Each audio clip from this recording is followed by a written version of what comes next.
This episode was good, but it's not as good as it could have been.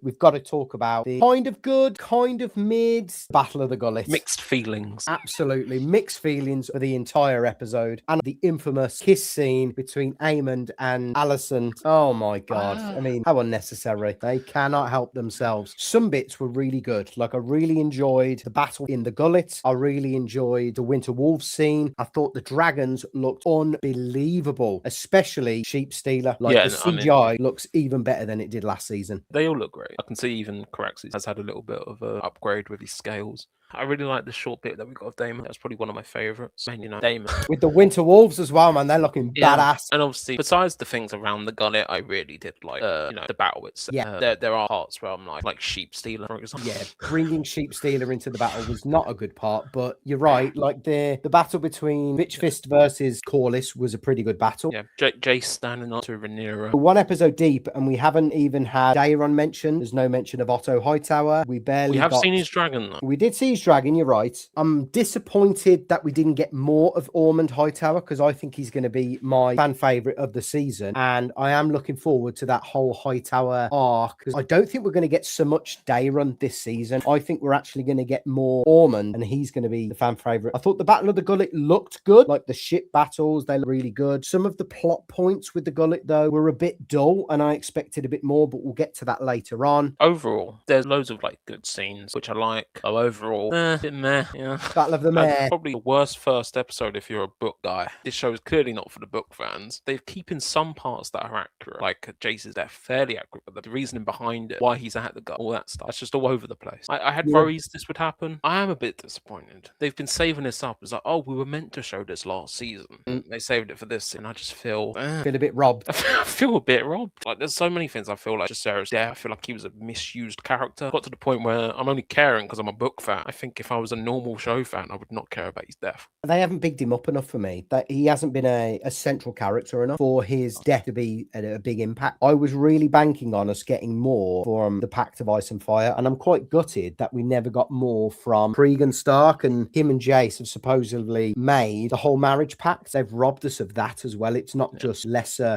His death is less of an impact. They've robbed us of some really interesting plot points. Rather another 4 seasons of the Night of the Seven Kingdoms. The worst part of the episode for me is Jace's involvement with the Gullet and the Gullet in general. We're told in the book that the Triarch had captured Aegon and Viserys, and Jace goes to the Gullet to rescue his brothers. The brothers are not at the Gullet. Went on a ship to Pentos, which they did in the book, but the Triarchy intercepted them. That needed to happen for Aegon to be on Dragonstone later in the story with Rhaenyra. I feel like Jace's involvement was a lot more to do with, he had a bloodthirsty look on it when he was going. Like, he wanted to go to war. Gave me Anakin vibes. He did have a bit of like a weird smirk when he was saying he had dark side Anakin. When he was saying to Baylor, like, let's go and kill some Triarchy, like he was bloodthirsty.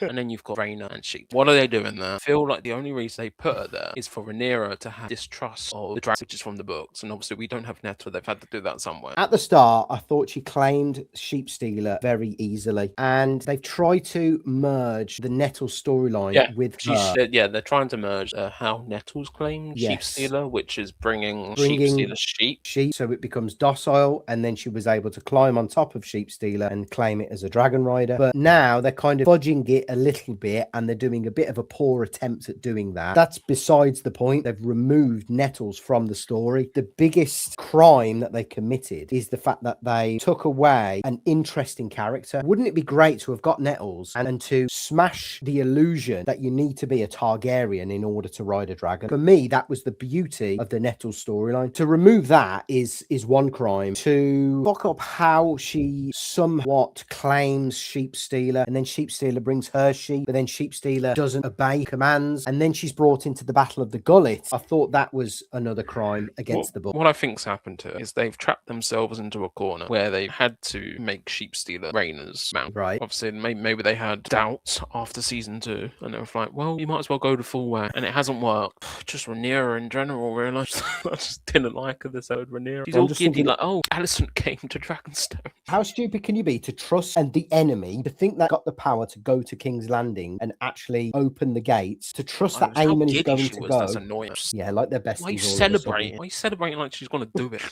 Let's not pretend this isn't a Hail Mary, okay? I know. And she's having none of Jace's counsel. No, I am trusting my new best friend. I am going to Dragonstone. Yeah, which alleged is the decisions he made later in the episode. You know, would you have done the same if you were in his shoes? Probably, because he was not talking sense. Gone mad. Gosh, more unbearable now. They took the ballista, one-shot wonder, straight into a moving dragon from about 100 feet away. And I thought, this is Game of Thrones Season 8 all over again with that sort of shit. It was a bit ridiculous. I did like the character, though. They put up a good fight, and it was a great battle between Bitchfist and Corlys. It was then a cool battle as well between Alan and Bitchfist. Alan stepped up. He was horrified, I've got to say. And then took Bitchfist straight out. No fucks given. One of the brothers was doing something. Adam and the boys were just chilling. I was expecting them to be part of the Gullet. I was expecting them to be supporting Rhaenyra with taking King's Landing. I was expecting King's Landing to have been taken this episode as well. But no, she wants more days. That was another thing I was annoyed about. The lack of urgency. We will go in 2 days. No, Rhaenyra, go now. Do something now, please. I feel this is another thing that they've not prepared for, and they're going to be trapped next season. But these are the toxic butterflies. This is the implication of messing And about with the story. I remember saying it when we were reviewing the trailer. I was saying they've got to land the Gullet. And they just haven't.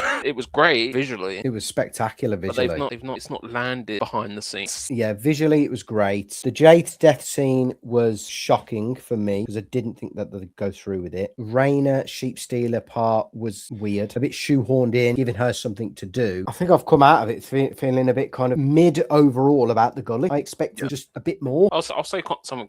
Had they allowed Jace to survive, I probably would have liked it more for one simple reason. That's them putting their foot in the ground, saying this is not the book, and just committed. Maybe even sacking Rhaena off would have been a better decision. If we compare this to the episode 9s of seasons gone by of Game of Thrones or House of the Dragon, where does this one lie? Because technically this is episode 9 of season 2. But there was a lot of action, I won't deny it. The Gullet had its good moments, but I don't think it rates very highly. This episode has kind of made me feel that we're not in the heights of season 1, we're still in the lows of season 2. I feel like it's taken apart like Game of Thrones, where the value in action over the politics. You know, season 1 to 4 of Game of Thrones were great because of the politics. It does feel like they are going down the route of spectacle over politics, and we saw that in season 1 that they were going to that path in episode 9 when Rhaenys straight up killed. That was probably the biggest red flag. Yeah, when she burst through the floor. I've tried looking at this show as its own thing, trying not to compare it to the books, but it's just impossible. I can't help but sit there and think that's a change in the books and it doesn't sit right with me. I've got to quote George Martin, and it goes back to these show writers think that they can do a better job, and it's clear today, especially with the Sheepstealer plotline, that is not the case. If you enjoyed the content, consider dropping a like and subscribe so you never miss an upload.